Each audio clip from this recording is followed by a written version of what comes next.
وَرَبَائِبُكُمُ اللَّاتِي فِي حُجُورِكُم مِّن نِّسَائِكُمُ اللَّاتِي دَخَلْتُم بِهِنَّ، اور تمہاری وہ عورتیں جن سے تم نے نکاح کیا اور تمہاری ان سے ملاقات ہوئی ہے، ان عورتوں کی بیٹیاں بھی تمہارے لیے حرام ہیں۔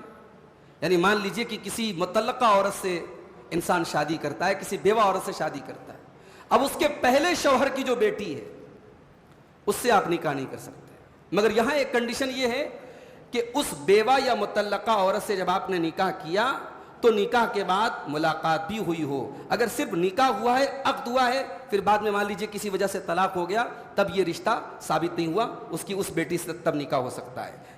جو عورت انسان کے نکاح میں آ جائے اور باقاعدہ طور پر اس کی بیوی بن جائے، اب اس کی پہلے شوہر کی جو بیٹی ہے اس سے نکاح نہیں ہو سکتا۔ اس کے بعد فرمایا وَحَلَائِلُ أَبْنَائِكُمُ الَّذِينَ مِنْ أَصْلَابِكُمْ، اور تمہارے اپنے سگے بیٹوں کی بیویاں بھی تمہارے اوپر حرام ہیں۔ اپنے سگے بیٹے کی، جو آپ کا اپنا بیٹا ہے، اس کی بیوی یعنی آپ کی بہو بھی آپ کے اوپر حرام ہے۔ اس کے بعد فرمایا وَأَن تَجْمَعُوا بَيْنَ الْأُخْتَيْنِ، اور دو بہنوں کو اکٹھا کرنا بھی حرام ہے۔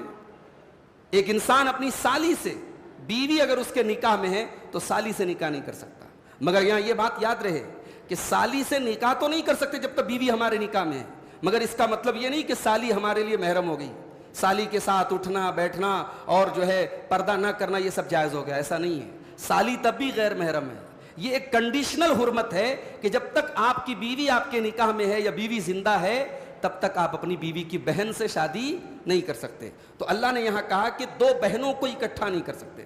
حدیث سے یہ معلوم ہوتا ہے کہ پھوپھی اور بھتیجی کو بھی اکٹھا نہیں کر سکتے، یعنی اگر کوئی عورت آپ کے نکاح میں ہے تو اس کی بھتیجی یا اس کی پھوپھی سے آپ اس کے رہتے ہوئے ایک ساتھ نکاح نہیں کر سکتے۔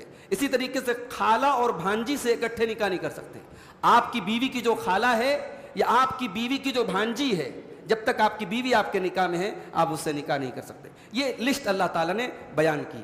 اس کے بعد اللہ نے فرمایا الا ما قد سلف، اب تک جو کر چکے، اب تک ان رشتوں کے معاملے میں جو گڑبڑ ہوئی، اب آئندہ سے تمہیں احتیاط کرنا ہے، اور یہ جو رشتے بتائے جا رہے ہیں ان میں سے کسی عورت سے تمہیں نکاح نہیں کرنا ہے۔ ان اللہ کان غفورا رحیما، بے شک اللہ تعالیٰ بہت بخشنے والا رحم کرنے والا ہے۔ اب یہاں سے قرآن کا 5واں پارہ شروع ہو رہا ہے۔ والمحصنات من النساء، اور اے مسلمانوں وہ عورتیں بھی تمہارے اوپر حرام ہیں جو آلریڈی کسی کے نکاح میں ہو، جو کسی کی بیوی ہے جب تک نکاح میں ہے آپ اس سے نکاح نہیں کر سکتے۔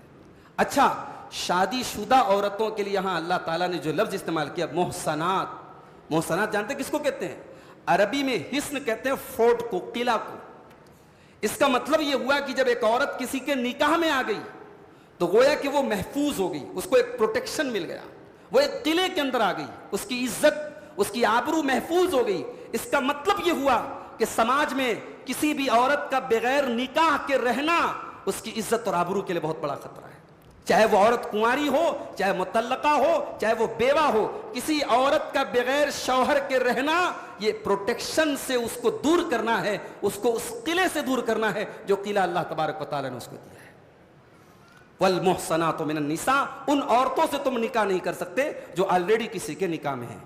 اس کے بعد فرمایا کتاب اللہ علیکم، یہ اللہ تبارک و تعالیٰ کا حکم ہے تمہارے اوپر، وَأُحِلَّ لَكُمْ مَا وَرَاءَ ذَلِكُمْ، اور ان عورتوں کے علاوہ تم تمام عورتوں سے نکاح کر سکتے ہو۔ کزن سے شادیاں ہو سکتی ہیں، خالہ کی لڑکی ہے، ماموں کی لڑکی ہے، چاچا کی لڑکی، ان سے نکاح ہو سکتا ہے۔ بعض غیر مسلموں کو دیکھتا ہوں کہ وہ سوشل میڈیا پہ بڑا مذاق اڑاتے ہیں اسلام کہ صاحب اسلام میں کزن سے شادی کرنے کی اجازت دی گئی ہے، تو اس میں کیا حرج ہے؟ بھئی یہ طے کرنے والے ہم کون ہوتے ہیں؟ یہ اللہ کا قانون ہے۔ اللہ نے جن رشتوں کو بتایا کہ یہ حرام ہے وہ حرام ہے، جن رشتوں کو اللہ نے بتایا کہ ان سے نکاح ہو سکتا ہے، ہو سکتا ہے۔ اب اس میں کوئی کہتا ہے صاحب چاچا کی لڑکی کو تو ہم بہن مانتے ہیں، خالہ کی لڑکی کو تو ہم بہن مانتے ہیں۔ بھئی ایسے تو پوری انسانی برادری ایک دوسرے کو بھائی بہن مانتی ہے، سارے انسان آپس میں بھائی بہن ہیں، آدم کی اولاد ہے، حوا کی اولاد ہے، سارے مسلمان آپس میں بھائی بہن ہیں۔ تو بھائی بنا لینے سے یا بہن کہہ لینے سے کوئی بہن نہیں ہو جاتی۔ اور اس میں ایک سبق ہمارے ان بھائیوں کو ہے اور ان بہنوں کو ہے جو سوشل میڈیا پر کسی کو اپنا دینی بھائی بنا لیتے ہیں، دینی بہن بنا لیتے ہیں۔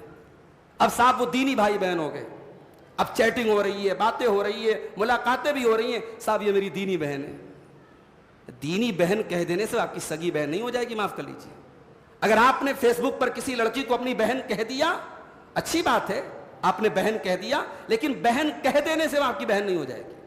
اس کے ساتھ آپ کا جو ہے ان باکس میں چیٹنگ کرنا اور پرائیویٹ باتیں کرنا آپ کے لیے حلال نہیں ہو جائے گا, معاف کیجیے گا. اس سے بہت ہوشیار رہنے کی ضرورت ہے. اور یہاں اللہ تبارک و تعالیٰ کی رحمت دیکھیے, اللہ نے حرام کی لسٹ تو بتائی ہے, حلال کی کوئی لسٹ نہیں بتائی. اللہ نے بتایا یہ عورتیں حرام ہیں. جب حلال کا نمبر آیا تو اللہ نے کیا فرمایا, وَأُحِلَّ لَكُمْ مَا وَرَاءَ ذَلِكُمْ, ان کے علاوہ جتنی عورتیں ہیں سب کی سب تمہارے لیے حلال ہیں. لیکن ہاں اس میں بھی ایک شرط ہے, أَن تَبْتَغُوا بِأَمْوَالِكُمْ مُحْسِنِينَ غَيْرَ مُسَافِحِينَ, جب تم کسی عورت سے نکاح کرو تو مہر دے کر کے کرو, اپنا مال خرچ کر کے کرو. مال دینا ہے یا تو مال لینے کی بات ہوتی ہے. ابھی کل ایک نوجوان پوچھ رہا تھا, وہ کیا بولتے ہیں آپ, کیا جو ہے اس کو کٹنم, کٹنم بھی بولتے ہیں نا, نہیں سر نہیں ہل رہا آپ لوگوں کا, ایک کٹنم میں گردن کٹ رہی ہے ہمارے قوم کی, اللہ معاف کرے. یا مال دینا ہے, اللہ کہہ رہا ہے جس عورت سے تمہیں نکاح کرنا ہے مال دینا ہے, یا تو صاحب مال لینے کی بات ہو رہی ہے. لڑکی کا باپ پریشان ہے, میری 3 بیٹیاں, مجھ سے لوگ کہتے ہیں, آپ کے کرنوں میں لوگوں نے کہا مولوی صاحب آپ کی 3 بیٹیاں ہیں, آپ جو ہے تھوڑا سیونگ کیجئے, فیوچر میں بچیوں کی شادی کرنا ہے.